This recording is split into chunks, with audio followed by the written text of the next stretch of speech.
Okay, let's jump right into this explainer. We are going to take a breathless, sweeping journey through the absolute entirety of human history.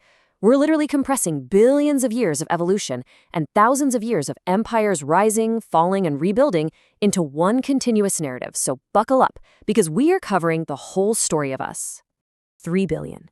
That's a staggering number, right? But to really understand where we are today, we have to start right there. 3 billion years ago, that is. Our story began with us basically just floating around as tiny atoms in the giant petri dish of the Earth. Fast forward quite a bit, and around 6 million years ago, we finally see the emergence of the very first hominids. Okay, let's dive into this. This whole snowballing narrative takes our early wandering ancestors and drops them right into the incredibly fertile lands of Mesopotamia.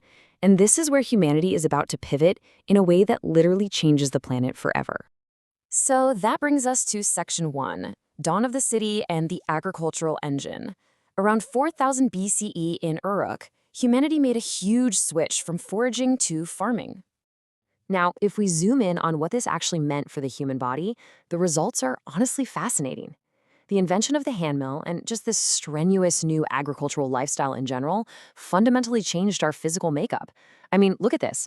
Our ancestors actually went from being roaming 5'9" super athletes down to much smaller, landlocked farmers, averaging about 5'3". So we essentially traded our height and our mobility for the safety and security of civilization. And with that newfound security, human ingenuity just exploded across the globe. Just look at this rapid acceleration. By 3300 BCE, the Indus Valley had highly advanced hygienic underground plumbing. Meanwhile, in Egypt, they were completely consumed with immortality, building monumental afterlife projects, like the Great Pyramid of Giza by 2589 BCE.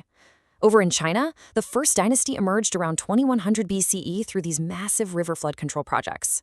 And then, by 1772 BCE in Babylon, King Hammurabi laid down a strict, pretty brutal legal system that categorized everyone into very specific, unequal social classes. Moving right along to Section 2, the Age of Empires, focusing on conquest and culture. This is where city-states start aggressively pushing their borders outward. A really perfect illustration of the different cultural engines driving this era is the contrast between Sparta and Athens. On one hand, you've got Sparta. This was a harsh, brutal society almost entirely focused on war and physical strength, completely ruled by aristocrats. But on the other hand, you have Athens, this chaotic but deeply, deeply innovative democracy. Get this, they literally selected members for their Council of 500 randomly, using this incredibly complex machine of tubes and balls called a klerotorion. It's like an ancient lottery system. Now, what's really fascinating about this specific number is the story behind it. That Athenian democracy was soon put to the absolute ultimate test against the expanding Persian Empire. At the Battle of Marathon, the vastly outnumbered Greeks managed this miraculous victory. And to deliver the amazing news, an Athenian messenger named Pheidippes ran exactly 26.2 miles from Marathon to Athens. He shouted his joy and then actually collapsed. That historic trek is forever etched into history as the world's very first marathon. But, not everyone was thrilled with Athens' chaotic democratic system. The great Greek philosopher Plato really disdained the idea of just randomly selected citizens holding power. He argued instead for a philosopher king, basically a leader who studies wisdom, logic, and reason to justly navigate the state. He famously said that there wouldn't be peace till philosophers become rulers in this world, or till those we now call kings and rulers really and truly become philosophers. It's an ideal that countless conquerors throughout history would try and, honestly, usually fail to embody. And speaking of conquerors, the map of the world was about to be violently redrawn. Alexander the Great, who was actually tutored by Aristotle himself, marched his armies relentlessly, spreading Greek ideals all across the globe. Following his era, the Roman Empire rose to dominance, crushing Carthage to control the West. We see the chaotic and brilliant military strategies of Julius Caesar, notably starving out the Gauls at the Siege of Alesia, crossing the Rubicon into a bloody civil war, and ultimately meeting his very violent end on the Senate floor in 44 BCE. So, how do you keep these immense, growing populations in check? That brings us to Section 3, Faith, Philosophy, and Law, Guiding the Masses. A prime example of this is the ancient Chinese belief known as the Mandate of Heaven. This was such an ingenious concept because it justified both absolute power and the violent overthrow of dynasties, like the Shang and the Zhao. Basically, if you ruled with virtue, heaven backed you.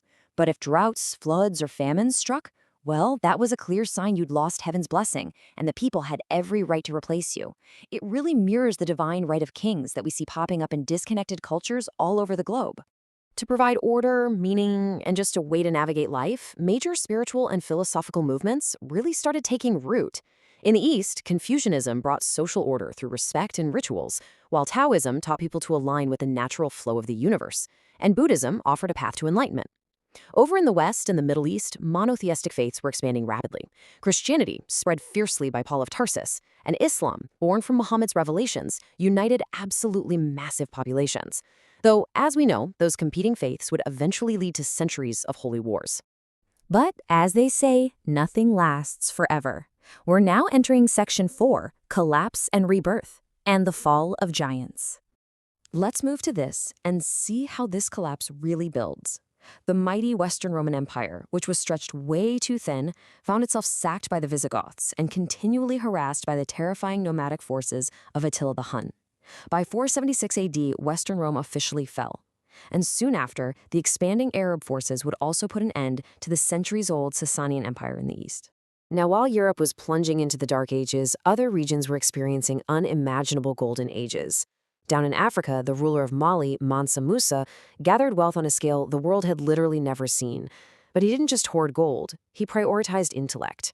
1 million.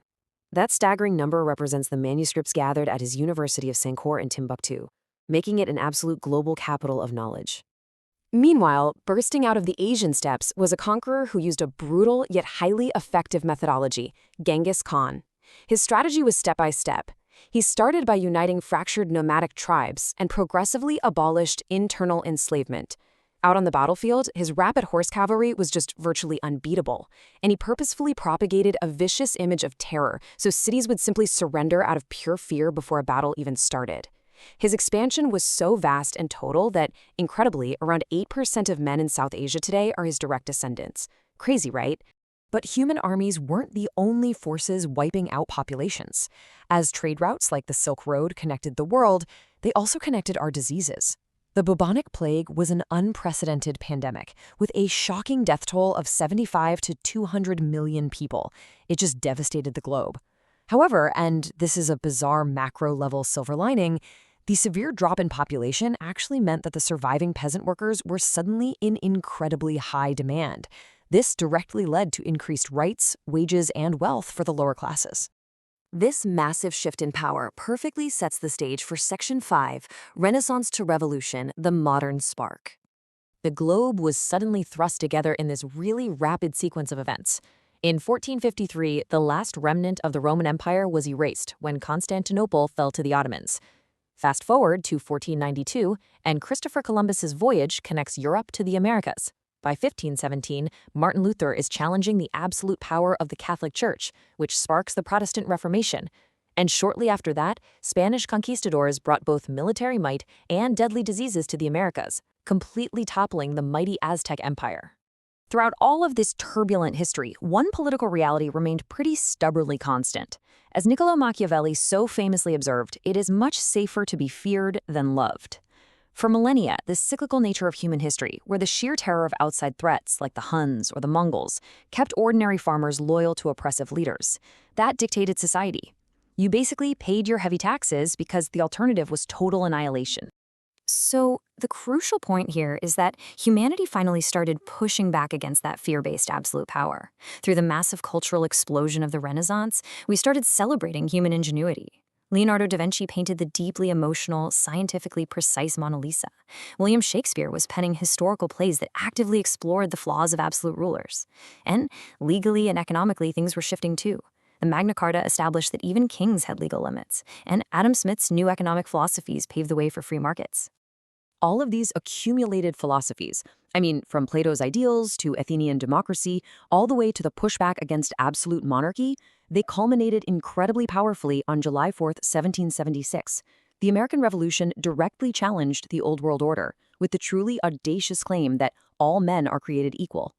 It was this massive philosophical leap, completely born from the thousands of years of trial, error, and evolution that we've just witnessed together. Which brings us to today, and a final thought I want to leave you with. We've seen humanity pivot from the agricultural engine, straight through the age of empires, and driven forward by conquest, faith, and philosophy. So after 3 billion years of evolution and 6,000 years of empires rising and falling, what will be the next engine to drive our civilization forward? Thank you so much for exploring the entire history of human civilizations with me in this explainer. Keep learning, and I'll see you next time.